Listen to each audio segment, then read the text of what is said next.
Hi everyone, today we're going to be talking about Chapter 13, which is discussing the delivering and distributing core products and extensions of those core products. So in chapters 10, 11, and 12, we kind of looked at the different uses of print, advertising, broadcasting, advertising, social media, things of that nature, as really truly key marketing elements and marketing strategy. And this particular chapter goes into some other facets related to the effective distribution of sports products, specifically looking at the core event itself and its extensions. So this chapter really starts to look at the facility, its location, the layout, and also kind of the image that it portrays.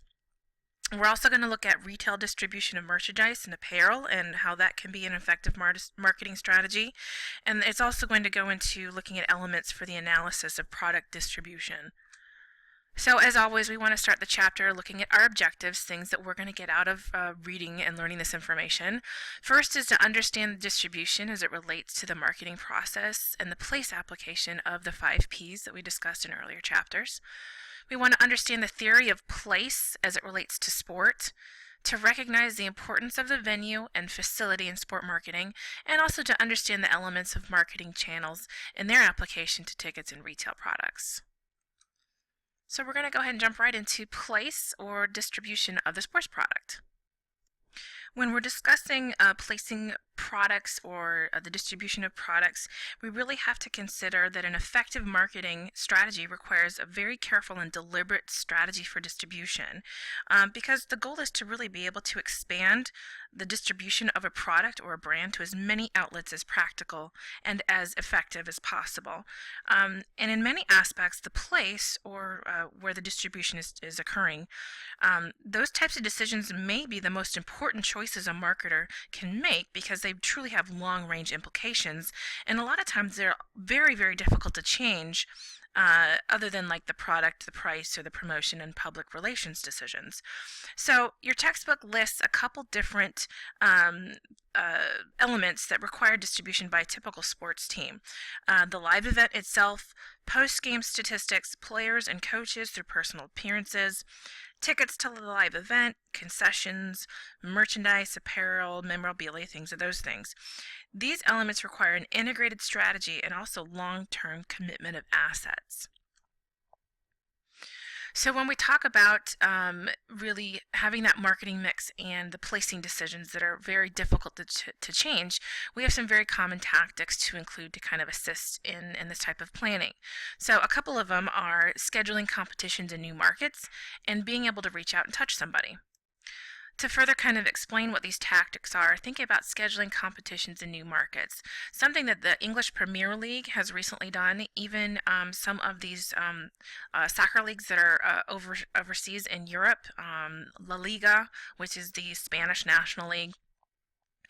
They've decided to not just market their games to Europe. They've actually expanded to other countries. One of the things that the EPL and La Liga are doing this summer are bringing some of these major teams that are very, very famous over to the United States, and they're scheduling matches here in cities like Miami, Santa Clarita over in California, up at RFK Stadium, I think, up in New Jersey or Washington, D.C. But they're trying to expand and hit a bigger market. The other idea, another common tactic, is actually being able to reach out and touch somebody. Think about how wonderful it would be if people could actually get really, really close to who their idols were or someone that they followed for a long time. That can have a lasting impact. And so a marketing strategy is try to make those players a little bit more accessible, because nothing really sells like a real human being.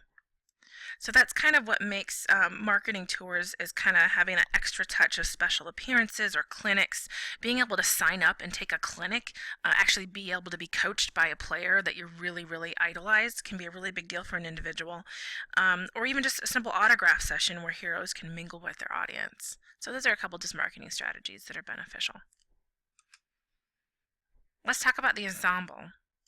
And instead of calling it ensemble, which kind of makes sense, this is actually titled in your book, The Theory of Sport and Place. And so the first thing they talk about is location, location, location. We've all heard that phrase in real estate. You know, it's where you're at. It's where you're able to kind of set up camp. Location is critical to the experience of every sport consumer. And marketers really must understand which elements to enhance and which elements to diminish in order to kind of promote the attractiveness of a venue. So think about sports venues that you've been to in the past. Think about the type of landscaping that was present.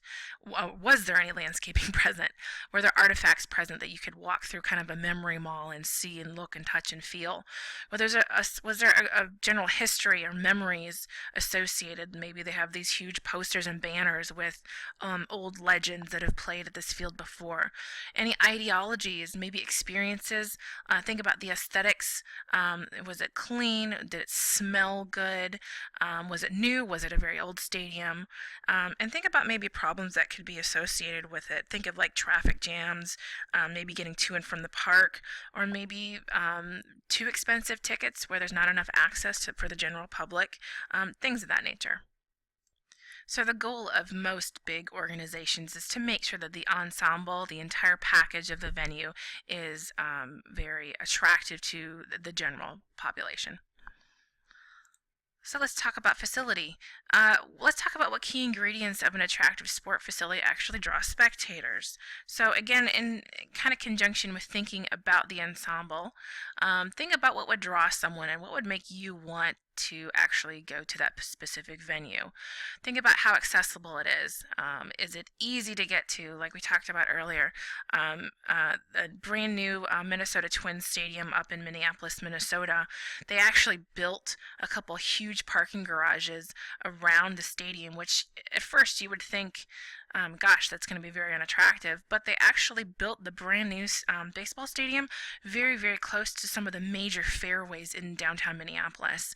So literally, you come right off of the intersection into a tunnel or into a parking garage.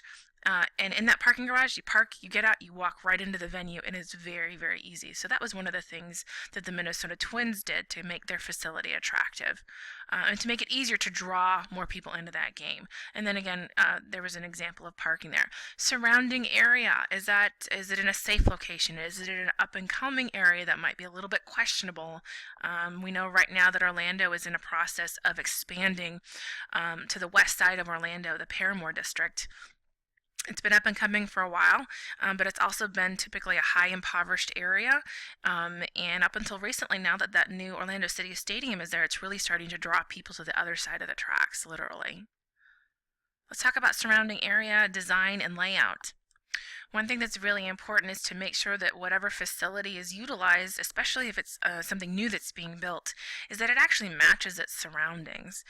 For example, we have several aspects of facility design that are really, really important. And the author talks about one study of an urban ballpark design said ballparks must be built upon the character of surrounding structures. Otherwise, they appear as intrusions in the urban fabric. So you've got new ballparks that were in Baltimore, Dayton, Cleveland, Pittsburgh, Louisville. They've all integrated seamlessly with each city's overall development plans. Design and layout, is it accessible for all individuals? So are there access and sight lines for consumers with physical disabilities? Is it easy to get in and out of the facility? Is internal movement easy? In other words, minimizing length of lines anywhere they go. So I'm jumping a little bit ahead of myself here. I'm talking before I'm clicking for you guys. Sorry, I kind of do that frequently.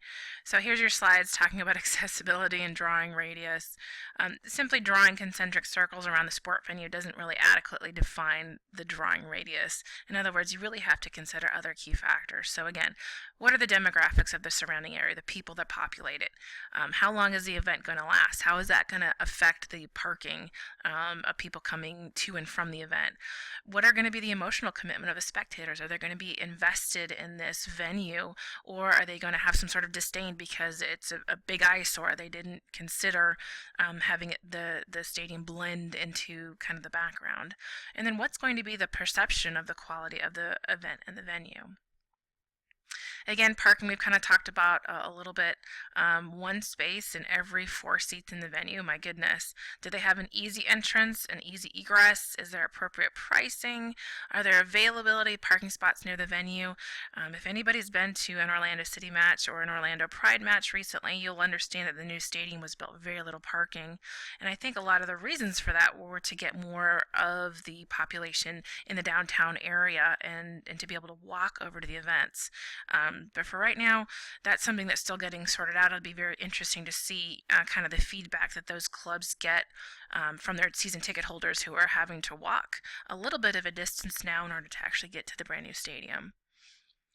Surroundings, again, facility links to its surroundings in several ways beyond just the parking, the design, politics, and also is there a sense of safety involved?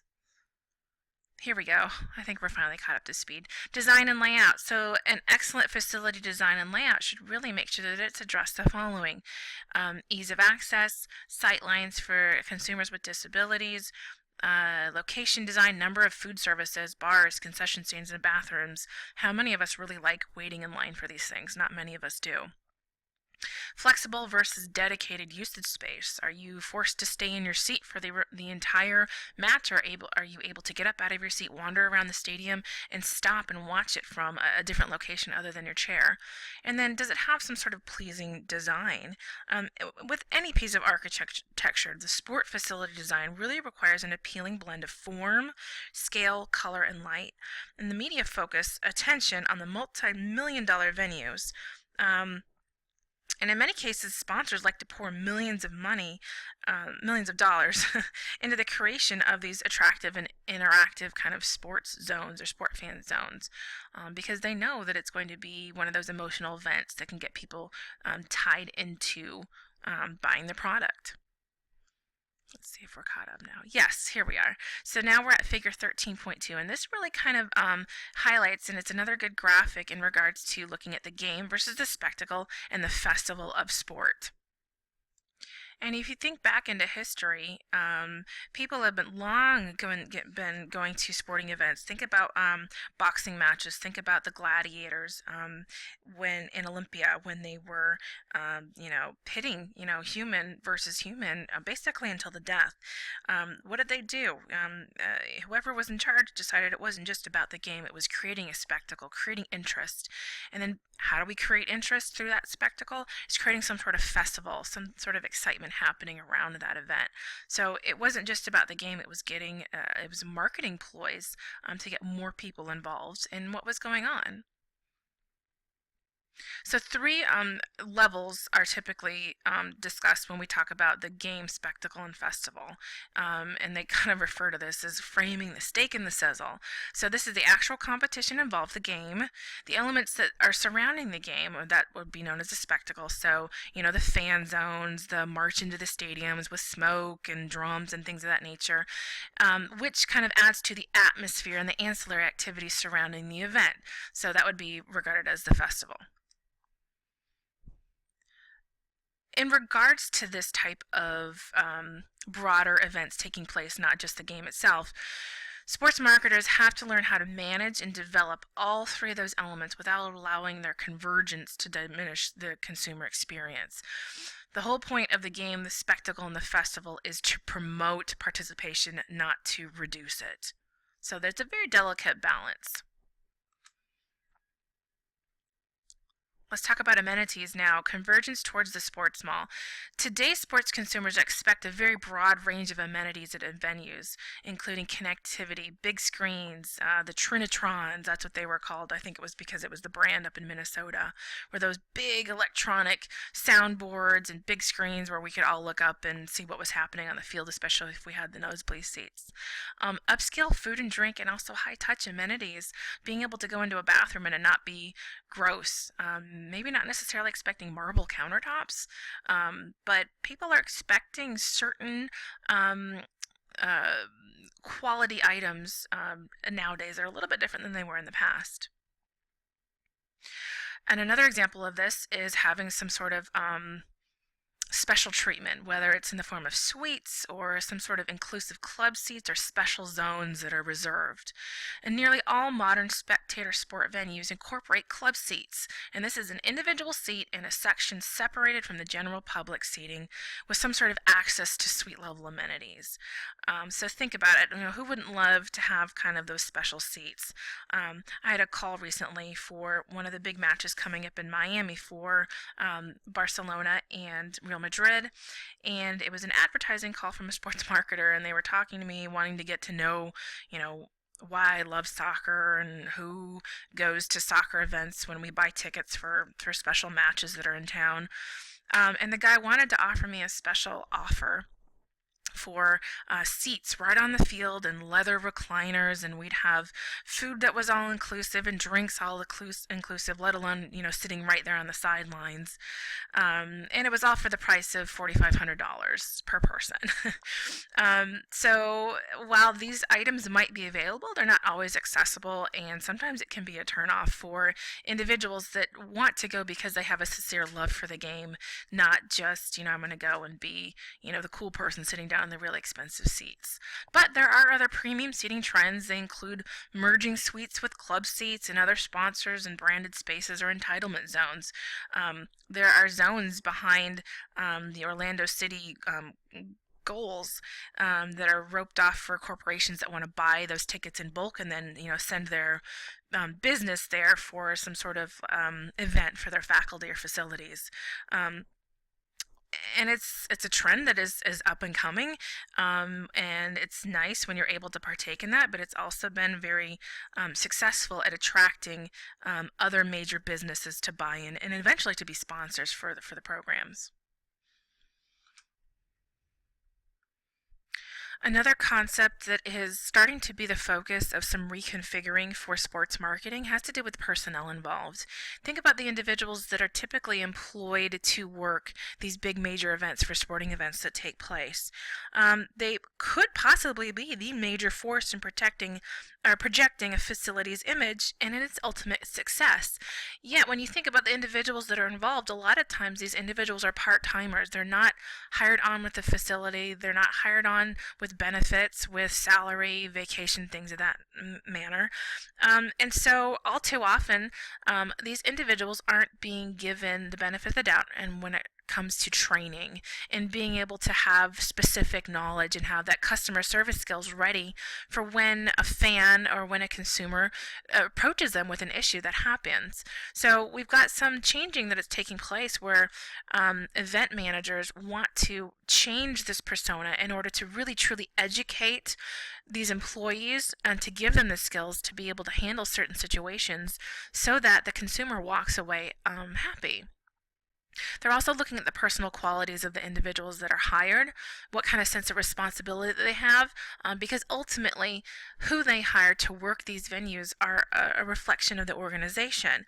So there's been a little bit of restructuring, different ideas brought in about what we can do as the organization and as the sports marketers to ensure the personnel, the ones that are on the front lines dealing with the customers and consumers, can have a positive experience and interaction if there's ever an issue that's brought to their attention. Alright, so now we're going to move on talking about marketing channels. We talk about 4 different ones in regards to manufacturers, wholesalers, jobbers, and retailers. There's kind of a marketing channel that's left off of your list that your book includes, and that's called the consumers as well. So you'll see an extra C in the different formulas. But basically what these marketing channels are sets or configurations of organizations that are linked together to deliver a product to certain consumers. And the concept of place includes aspects that involve various channels by which marketers can deliver the product. So you've got different channels that are present here. There is no simple formula that can be used to determine the best marketing channels. It's very much a constant balancing act, but Nevertheless, they can be complex and they shift and kind of share functions. So when you guys think about getting a product to the consumer, what are the different ways that it takes place? A couple different ways that your textbook gives you examples of.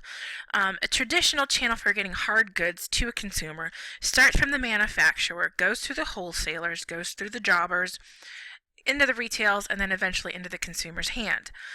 When you think about a professional sports team, the internet and direct mail have also kind of reconstructed traditional channels of equipment and apparel sales. A lot of times now, consumers can actually go online and not even use a wholesaler or retailer and kind of skip all of that and end up with the product directly in their own hands. Television has also kind of mixed with this formula a little bit in regards to how quickly a consumer can have that product. But regardless of the configuration or the formula that's involved within these different components, we have to weigh in at least 4 factors in tandem. Think about the expertise that's creating this project, that's handling this product, the cost, the control of the product, as well as the adaptability. Marketers have to continually monitor the value of their marketing channels in order to make sure that retailers are really understanding cost savings. They're analyzing how it's going to affect eventually payroll for the employees that are involved, and also if it's going to affect expansion of the product. So again, there is no simple formula involved. It's a constant balancing act, and different formulas are appropriate for different products and sports teams.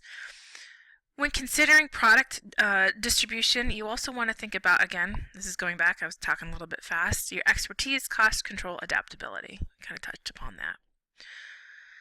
Now let's also move on to talking about sports operations, retail specifically. Today, our sporting goods manufacturers, teams, college athletic departments, they have several different ways to they actually distribute their product. Of course, internet can sometimes be the most easy way, especially if you're an alumni of, let's say, University of Minnesota and you've moved to Florida. I'm not going to be there to visit their brick and mortar outlets, so what do? If I want to order something from the Gophers, I have to get online and do it through the university probably itself, or maybe through some sort of online sporting goods store. There's also in-venue shops and kiosks. When you're actually at the event, you can buy products there, and also external stores and experiences like Dick's Sporting Goods, Sport Authority, formerly, things of that nature. In regards to ticket distribution, traditionally the organizations sold most of their tickets from an on-site box office. Today that's very different. Consumers have lots more options, and the marketers have to weigh in the value of the different types of distribution methods that are now present. We have internet and website facilitation. We have partnerships with consumer retail outlets. Go buy a ticket at Publix for Orlando City. I don't think that's out there, but that's an example. Having partnerships with ticket firms, telephone systems, payroll deductions with selected companies. Oh my gosh, wouldn't that be amazing if whoever you got hired with allowed you to have season tickets and just have it deducted right out of your payroll? That would be amazing. They also have roving box offices, and they also have home deliveries. So lots of different ways for tickets to be able to be put in the hands of consumers. There is also a secondary ticket market that are out there. And managing this market is a crucial function because if we have controlled gates, venues with reserved seats, full season or partial season ticket plans, it can get very complicated. When we're talking about secondary ticket markets, we're thinking of StubHub, we're thinking of a couple teams, for example, the San Francisco Giants. They understood that scalping is an issue in regards to that secondary market. And they understood that if they didn't control it, that they would be a victim of it. So one of the things that they came up with was to develop their own secondary ticket market where season ticket holders could sell their tickets at any price above the face value of the ticket. And when a season ticket holder gave up their ticket, the original barcode for the previous tickets were invalidated, and a new one was generated for the new ticket for the new person that had bought it. So what this allowed the Giants to do was to actually control the transactions that were going to take place, maybe not necessarily legally, but it enabled them to kind of cash in on that secondary market. So a lot of key questions that are out there for the sports marketer relative to the distribution, we need to ponder continuously. Who are the consumers and what are their needs? Also understanding where the consumers are located and what are my products and what are the extensions of the products. And also think about the type of vehicles, especially those using new technologies that are available for distribution. So we're not talking about cars and trucks and airplanes and boats. We're talking about new ways, maybe new technologies that companies can utilize to make sure that they get their product out there. Your book ends by talking about product place matrix. It's just a couple of paragraphs. Make sure that you read that as well as the wrap-up at page 390. Again, as always, follow some of the activities at the end of the chapter to ensure that you understand the material. Also, go back to the objectives at the beginning of the chapter. If there's any objectives that you're not sure about, reread, highlight, take notes, and as always, ask questions in class. Great lecture today, guys. Thanks for being here.